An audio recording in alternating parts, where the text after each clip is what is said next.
Who's your friend? Okay, okay. Okay, okay.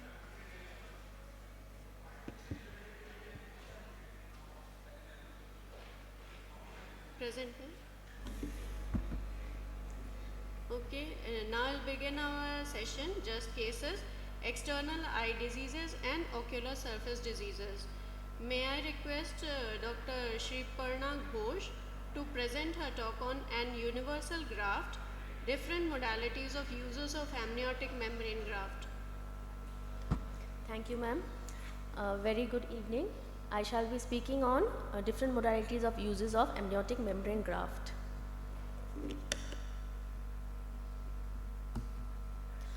Amniotic membrane is first taken from the placenta. Thereafter, the selection is done and the tissue is processed. So basically, we are concentrating on the amnion, which is a basement membrane layer and an epithelial layer.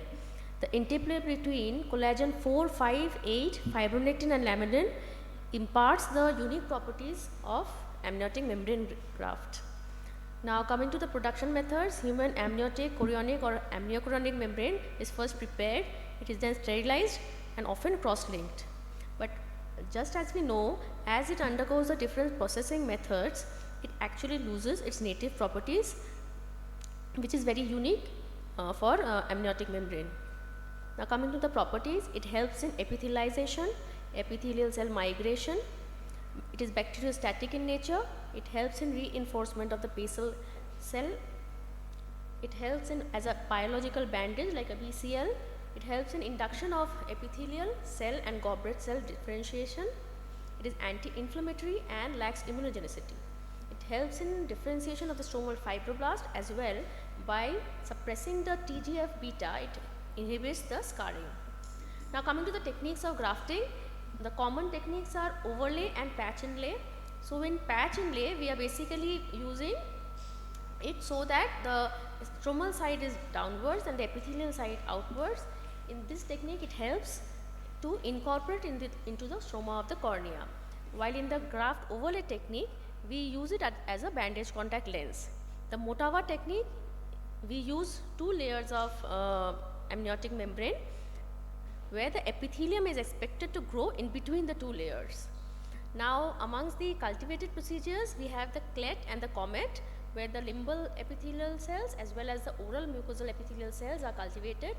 In the team technique, in case of recalcitrant ulcers of Murine ulcer, we put a Tenon's patch followed by an amniotic membrane graft overlay.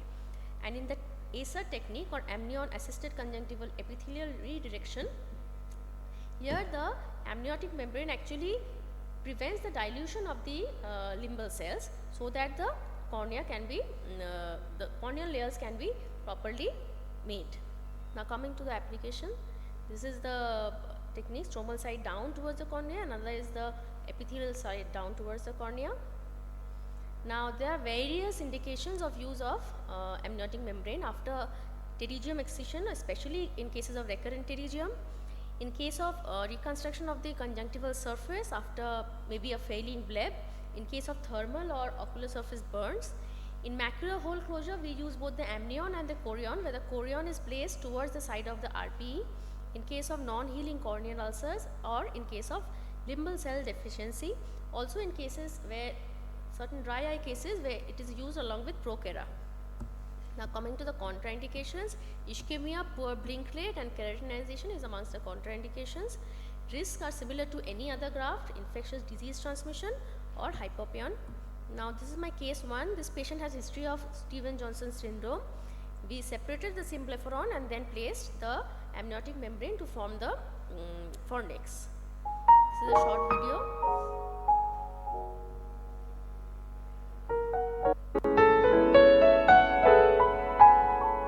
Thereafter the graft is being placed.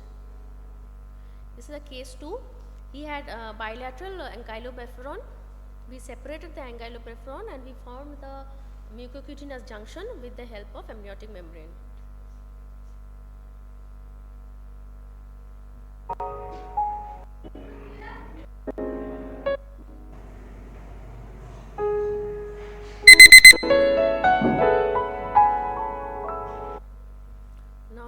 case 3.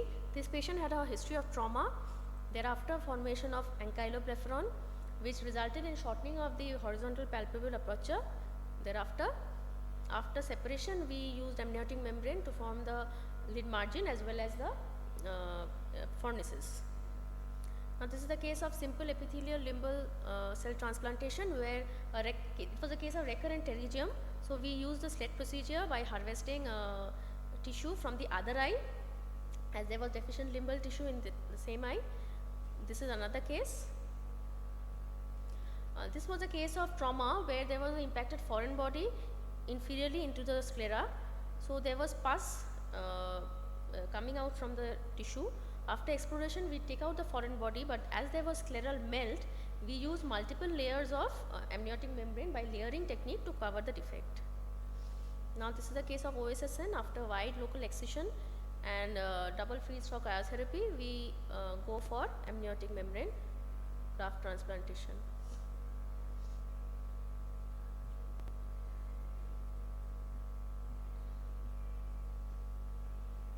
We cut the tissue, then we do corneal epitheliectomy with alcohol. Finally, placement of the amniotic membrane graft. Now this was a case of pseudopterygium where we used amniotic membrane graft as it was involving almost 6 clock hours of the limbus. This was a case of contracted socket almost of grade 4.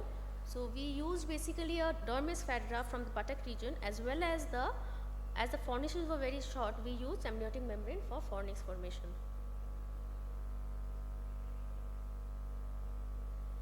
This is the surgical armamentarium for the operation. I have no financial disclosures. Thank you. Congratulations, Dr. Shriparna. Excellent case presentations. May I ask you a few questions? How good do you find amniotic membrane in contracted sockets?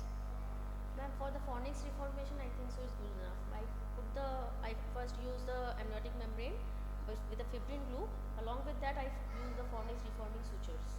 So, do you use buccal mucosal graft in association or only amniotic Only membrane? amniotic I have used. Do you place some conformer or something with Yes, that? Yes, I place a So, conformer. the conformer does not tear the amniotic membrane or something like that. Do you No, not a take large some one. precaution, or do you use some special type of conformers? Because I am having quite a problem with I the. use conformers, but not the very large ones. Just maybe one size smaller as to what can fit in there. Okay, a bit smaller than what what? can fit in there, Because usually with buccal mucosal graft we take appropriate size conformers, which is the largest we can fit in there. We can fit in. Okay, one But thing. amniotic membrane is very thin, so. That once a was what degradation- my concern was. And in this case, in your OSSN case, how large the OSSN should be so that you need an amniotic membrane? How much clock hours? Because the logic of using amniotic membrane in OSSN is to to cover the defect of the conjunctival defect, as well yes, that much conjunctival defect we can cover it otherwise also. I mean, with the conjunctiva we can mobilize. The main thing is when we are excising this OSSN, we are damaging the limbal tissue. So when 180 degree is involved, then it is mandatory to use the amniotic membrane. And in your case, how much of cornea did you cover when you used 2 this? millimeter of the cornea. 2 millimeter, yeah, because in these cases when the cornea is not inflamed, this amniotic membrane degrades very slowly. So we should not place it over the pupil. It would take much of time. Otherwise, very nice case series. Congratulations. Thank you, ma'am. Okay, thank you. Thank you, everyone.